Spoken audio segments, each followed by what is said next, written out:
Assalamualaikum warahmatullahi wabarakatuh. Pada video kali ini saya akan membahas mengenai permintaan, faktor yang mempengaruhi permintaan, dan fungsi permintaan. Permintaan adalah konsep dasar yang menjadi inti dari segala aktivitas pasar ya, bersama dengan penawaran. Kedua hal ini tidak hanya menentukan harga barang dan jasa, tetapi juga menggambarkan bagaimana keputusan konsumen dan produsen bisa saling mempengaruhi. Pengertian permintaan itu sendiri adalah jumlah barang atau jasa yang diinginkan konsumen pada tingkat harga tertentu dalam periode tertentu dengan hukum yang berlaku. Jika harga naik, maka jumlah permintaan cenderung turun, begitupun sebaliknya. Mengapa demikian? Karena permintaan ini dilihat dari sudut pandang konsumen, yang mana konsumen lebih menghendaki membeli sebuah komoditas dengan harga yang terjangkau. Contohnya yaitu saat harga diskon, permintaan barang meningkat karena harga lebih terjangkau. Faktor permintaan yang pertama, harga barang itu sendiri. Ini tadi dicontohkan, jika kita membeli satu barang, pada saat harga barang itu sedang diskon, maka kita akan membeli barang tersebut dengan jumlah yang mungkin lebih dari biasanya, atau kita lebih berminat membeli karena adanya diskon tersebut. Kemudian ada yang namanya barang substitusi. Ini adalah barang pengganti, yang mana suatu komoditas jika ada barang penggantinya, maka komoditas tersebut bisa saling mempengaruhi permintaan. Saya ambil contoh, ketika ada motor listrik, maka penjualan motor konvensional ini terganggu, sebab konsentrasi pasar tidak lagi hanya ada satu produk yaitu motor konvensional, tapi juga ada pilihan motor listrik. Begitu juga dengan sepeda konvensional yang bersaing dengan barang penggantinya yaitu sepeda listrik. Lalu ada tingkat penghasilan atau pendapatan per kapita. Ini sangat jelas sekali karena setiap adanya peningkatan pendapatan itu juga akan mempengaruhi peningkatan permintaan atau pembelian. Atau mudahnya, semakin tinggi pendapatan seseorang, maka tingkat konsumsi akan juga meningkat. Lalu ada yang namanya tingkat selera. Apa ini? Ya, ini kita pahami bersama-sama bahwa setiap individu mempunyai selera terhadap produk atau komoditasnya masing-masing. Kemudian ada jumlah penduduk. Ini juga mudah kita pahami. Artinya apa? Faktor permintaan ini akan dipengaruhi oleh kepadatan penduduk di suatu daerah. Jika suatu daerah penduduknya padat, maka daerah tersebut akan membutuhkan komoditas lebih banyak daripada daerah yang penduduknya sedikit. Kita ambil contoh, jika kebutuhan terhadap bahan pangan ya di daerah-daerah yang terpencil dengan daerah pusat perkotaan yang padat penduduknya, maka penjualan bahan pangan di sana akan lebih banyak. Kemudian ada perkiraan harga yang akan datang. Ini biasanya terjadi pada komoditas yang harganya sudah bisa diprediksi.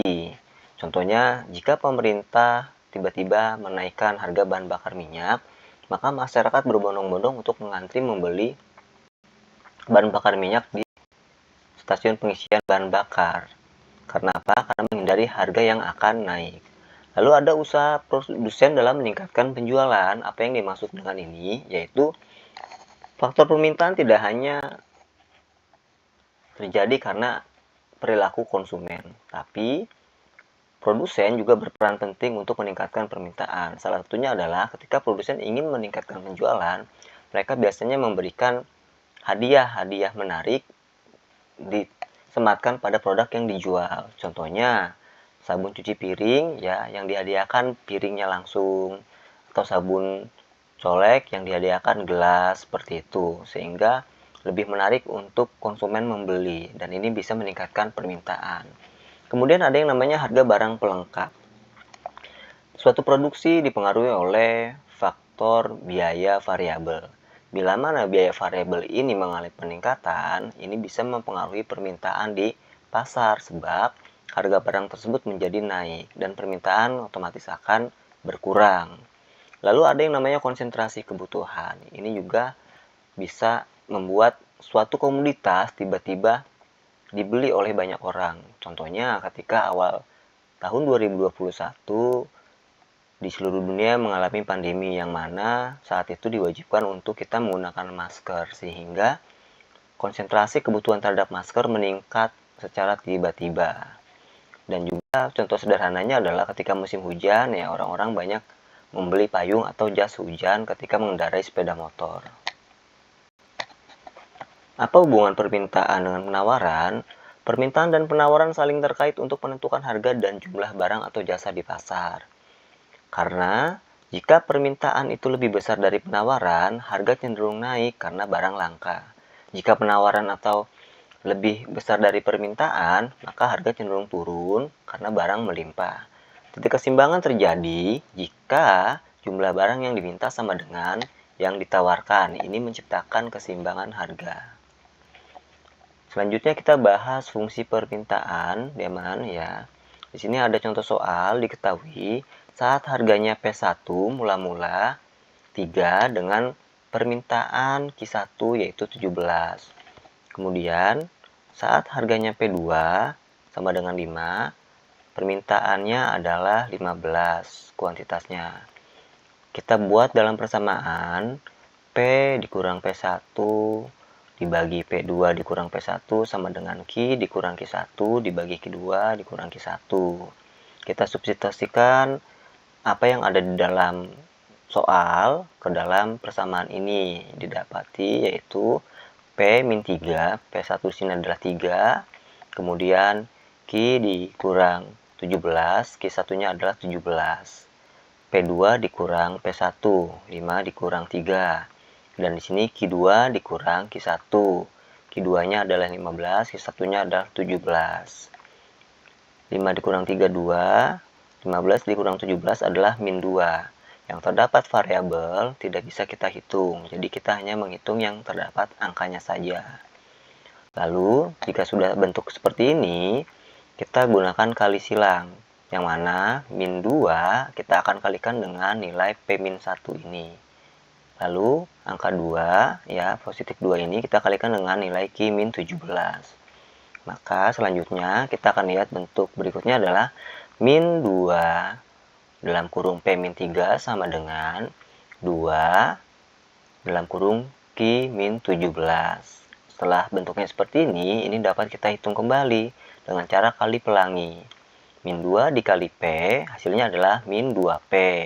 Kemudian min 2 dikali min 3 hasilnya adalah positif 6 atau plus 6. Selanjutnya 2 dikali Q ini adalah 2Q. Kemudian 2 dikali min 17 ini adalah min 34. Setelah bentuk yang ini, lalu kemudian kita hitung ya. Di sini ada variabel dengan angka, di sini hanya ada angka, di sini hanya ada angka, ini variabel dengan angka. Kita pindah ruaskan nilai negatif 34 atau min 34 ini ke ruas sebelah kiri. Dan dapatlah bentuk min 2P plus 6 plus 34 sama dengan 2Q. Min 2P plus 6 plus 34 hasilnya adalah min 2P plus 40 sama dengan 2Q. Lalu 2Q ya, kita hanya butuh untuk nilai Q-nya saja. Maka 2 pengali di sini kita pindah ruas ke sebelah kiri, dia akan menjadi pembagi. Bentuknya adalah min 2P plus 40 dibagi 2 sama dengan Q. Hasil akhirnya fungsinya adalah QD sama dengan min P plus 20. Dari hasil hitungan, min 2P plus 40 dibagi 2. Min 2P ini adalah min 2 dikali P. Kita asumsikan seperti itu. Lalu min 2 dibagi 2 itu adalah 1, berarti min P hasilnya. Kemudian 40 dibagi 2 adalah 20. Bagaimana cara membuktikan bahwa fungsi ini benar atau salah? Kita bisa mensubstitusikan salah satu nilai dari P. P1 ini 3 ya. Kita coba taruh di sini. Min 3 plus 20 hasilnya adalah Q1 yaitu 17. Ya. Kesimpulannya adalah permintaan dan penawaran dasar dari aktivitas pasar dalam ekonomi.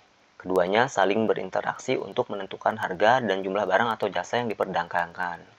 Ketika permintaan dan penawaran seimbang, terciptalah harga keseimbangan. Dengan memahami konsep ini, kita menjadi lebih bijak sebagai konsumen maupun produsen dalam menghadapi dinamika pasar. Demikian yang bisa saya sampaikan, semoga dapat bermanfaat dan mudah dipahami.